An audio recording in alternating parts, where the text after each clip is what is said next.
अभी कुछ दिनों पहले मेरी मम्मी ने मुझे बताया कि मेरे घुटने बहुत दर्द करते हैं। मैंने अपनी मम्मी को देखा, खाना खाने जब हम इंडियन स्टाइल में नीचे बैठ हुए थे, उनको उठने में मुश्किल हो रही थी।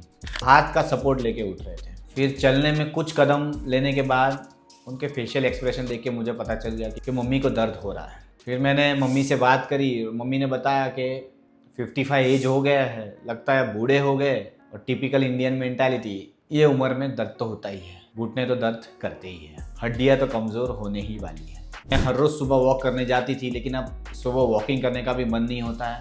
घुटना बहुत टाइट लगता है, चलना फिरना मुश्किल हो रहा है। शायद शुगर की वजह से है या थायराइड की वजह से है, क्योंकि मुझे दोनों है। तो ये बात सच है कि शुगर और थायराइड की वजह से हड्डियाँ कमज़ोर होने वाली है। ऑस्टियोआर्थराइटिस बहुत तेज़ी से आने वाला है। हड्डियाँ जो घिसती है और हमें जो दर्द होता है उसे ऑस्टियोआर्थराइटिस बोला जाता है। सो मम्मी को मैंने समझाया कि आपको ऑस्टियोआर्थराइटिस के चेंजेस है, इसकी वजह से दर्द हो रहा है। इसका मतलब ये नहीं है कि ये ठीक नहीं हो सकता है, ये दर्द नहीं जा सकता है। बीइंग अ फिजियोथेरेपिस्ट, मैंने अपनी मम्मी को बहुत अच्छी तरह से समझाने की कोशिश की। जॉइंट्स में मूवमेंट इज मेडिसिन, और ऐसी कोई दवाई नहीं है जिससे आप मूवमेंट कर सकते हो। मूवमेंट करने के लिए आपको एक्सरसाइज करनी ही पड़ेगी। जैसे जैसे मूवमेंट बढ़ेगी, जॉइंट्स फ्री होंगे, उसके बाद मजबूती पे अगर हम काम करेंगे, मांसपेशियों की मजबूती की वजह से जॉइंट मजबूत भी होंगे और आपका दर्द चला जाएगा। बहुत मुश्किल से मैंने अपनी मम्मी को ये बात समझाई और मम्मी कन्विंस हुई। उसके बाद हम लोगों ने मम्मी को पहले तो मोबिलिटी पे काम करने की, उसके बाद हम लोगों ने मोबिलिटी के लिए एक्सरसाइजेज दी।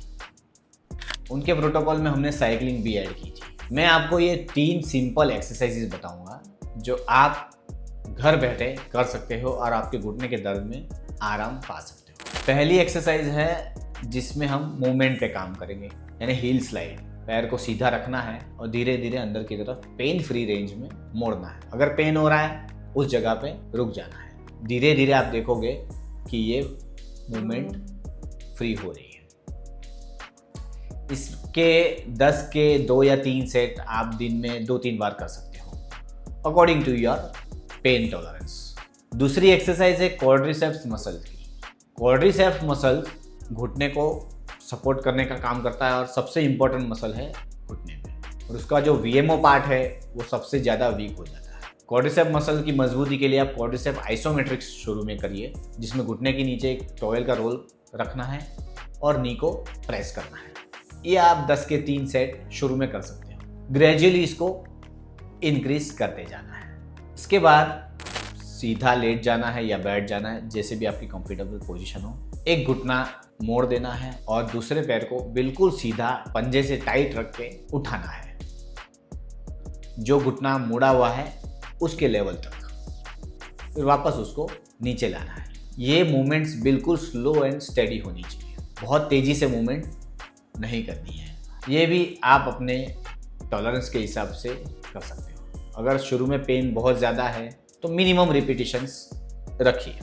ये 3 एक्सरसाइज आप स्टार्टिंग के फेजेस में कर सकते हो, जब आपको बहुत ज़्यादा पेन है। अगर कोई डॉक्टर आपको बोल रहा है कि आपको वेट लॉस करने की ज़रूरत है, तो वो बात सच है, लेकिन वॉकिंग करने से आप वेट लॉस नहीं कर सकते, क्योंकि वॉकिंग करने से घुटने में दर्द बढ़ जाएगा। इसकी डिटेल जानकारी मैंने अपने ये वॉकिंग वाले वीडियो में दी है, जो आप जाके देख सकते हो।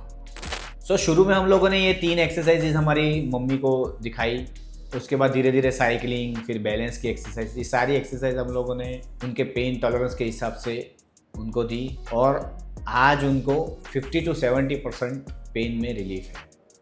बहुत सारा काम अभी बाकी है, क्योंकि स्ट्रेंथनिंग एक्सरसाइजेस करना बहुत ज़रूरी है, और स्ट्रेंथ इतने जल्दी नहीं आती है। जनरली ऐसा बोला जाता है कि जो लोग वर्कआउट करते हैं वो अगर 3 महीने तक वर्कआउट नहीं करते तो उसके बाद उनका मसल लॉस शुरू होता है। मम्मी जैसे केसेस में ऑलरेडी मसल लॉस बहुत ज़्यादा है, इसकी वजह से उनको दर्द हुआ है। सो स्ट्रेंथ इतने जल्दी नहीं आने वाली है। स्ट्रेंथ को बढ़ाने के लिए कंपाउंड एक्सरसाइजेस की तरफ मम्मी को जाना पड़ेगा। वो एक लंबा प्रोसेस है, शायद 6 महीना साल भर भी लग सकता है, लेकिन ये ऑस्टियोआर्थराइटिस से ऐसे अगर हम लोग जाएंगे तो हम लड़ सकते हैं। और जो फ्यूचर में रिप्लेसमेंट की जो ज़रूरत आती है नी रिप्लेसमेंट की जो ज़रूरत आती है उसको हम डेफिनेटली अवॉइड कर सकते हैं with proper nutrition, with proper sleep, with proper medicine and expert guidance.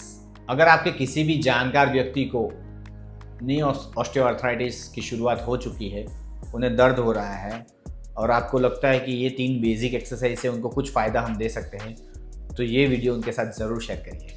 और वॉकिंग की वजह से जो पेन होता है, जो घुटने ज़्यादा ख़राब होते हैं, क्यों होते हैं, वो जानने के लिए ये मेरा अगला वीडियो जाके ज़रूर देखें। Thank you guys, see you in the next video.